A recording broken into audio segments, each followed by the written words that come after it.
to Angelic Live Wellness. Today's topic, we're going to be discussing the different types of lab tests that you can do to check your hormone levels. What do I mean by different types of lab tests? Well, before we get into it, if you haven't subscribed to this channel or you're new here, click that subscribe button. This is where we discuss everything hormone, everything weight loss, everything caring for your skin naturally, and more. Also, click on the free VIP school group where I am able to discuss things that I cannot share on YouTube. Okay, you don't want to miss those. All right, click those things and let's go.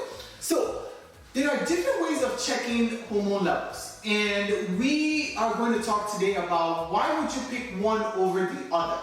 Okay, so a lot of patients get blood work done to check hormone levels. What that tells us when we get hormones done through the blood is that where is the actual snapshot of that hormone level right now, right? What is floating through your blood, right? That's what we're actually checking. But that doesn't tell us anything about your tissue level. What do I mean? Tissue level. So just because the hormone is floating through the blood doesn't mean that the tissue or the end organ that hormone is supposed to go affect has absorbed it, has listened, or has made any metabolic changes based on that hormone level. Let me see if I can give you a better example. So we have different ways of checking the blood, right? I mean, checking hormones. We can do blood testing, we can do saliva testing, we can also do capillary testing, which means we do a finger prick, put a drop of blood on a piece of paper, and run hormone levels off of that. But they all give us different information about what's actually happening, what these hormones are, levels are, and what they're doing. The other one that we can also check is urine, right? We can check metabolites of hormones in your urine to find out what's happening. So why would I pick one testing method over the other? So a lot of insurance companies will cover blood testing, for example, and some urine testing. And so that has become kind of like what we typically would check, because yes, most patients come with their insurance plan and we would use the insurance plans to order their blood tests. But we are finding that, depending on the question that we're trying to answer, blood is not always the right choice. So let me give you an example. If I have a patient that is on hormone replacement through a topical cream, which means that I've given them bioidentical hormone cream and they've been rubbing it on, or they've been putting it under their tongue sublingually. What I'm trying to do with that is I'm trying to send that hormone straight into the tissue rather than letting it go through the liver and get converted. Blood is not the best way to check the level. I have to check it through saliva testing, because the saliva is going to tell me the tissue level of that hormone. I hope that makes sense. We don't want to draw the blood level, because the blood level is just going to give me a snapshot of how much hormone is passing through, but it doesn't tell me what's happening at the tissue level. But when I get it from the saliva, I'm able to see what has happened to that hormone through the tissue level and get a better representation. When I check hormones in the urine, why would I choose that over blood or vice versa?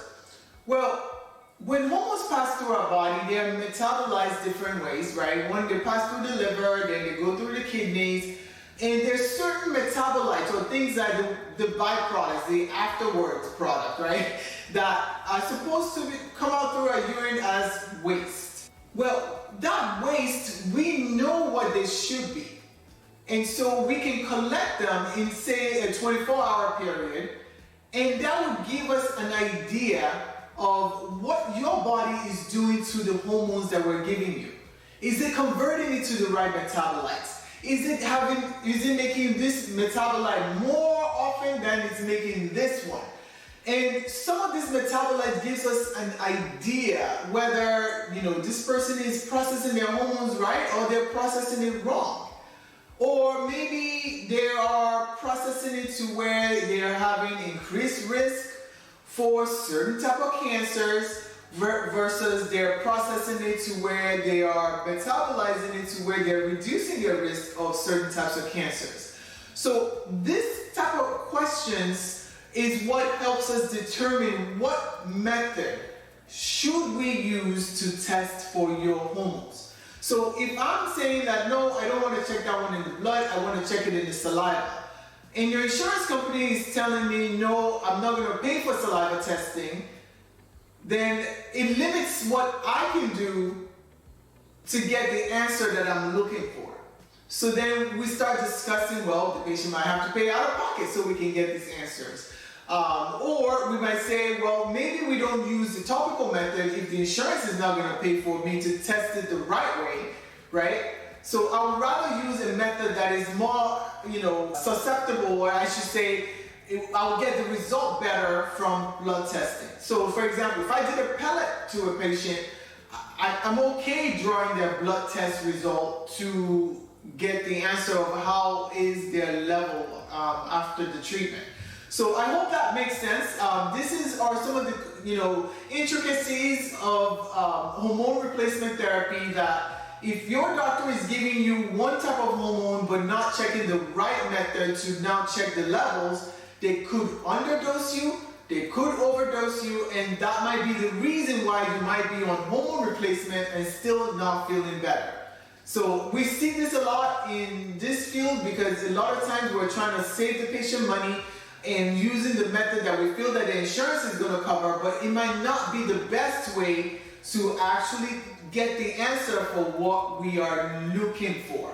So your doctor has to be educated on those different methods, why we use one over the other, and that's why I'm sharing that with you today so that you can start to say, well, I'm getting my hormones through the cream, but they keep checking my blood level. And they're telling me that the level is not there yet, and they keep increasing my dose and increasing my dose and increasing my dose. But yeah, it's never going to be right in the blood because they're not supposed to be checking hormone replacement through cream method in the blood. They should be checking saliva tests to see where your level, your tissue level is. Okay, so that's an example of some of the things that I'm seeing that has been done wrong or continues to be done wrong, and that's why some patients are not improving even though, yes, they are on the right type of hormone, they are being overdosed or underdosed and they're experiencing side effects rather than just benefits. Comment in the section below if that has happened to you or you know someone experiencing those issues, having bad experience with hormone therapy. Maybe the answer is just they're using the wrong method to test their actual therapeutic levels. See you on the next one.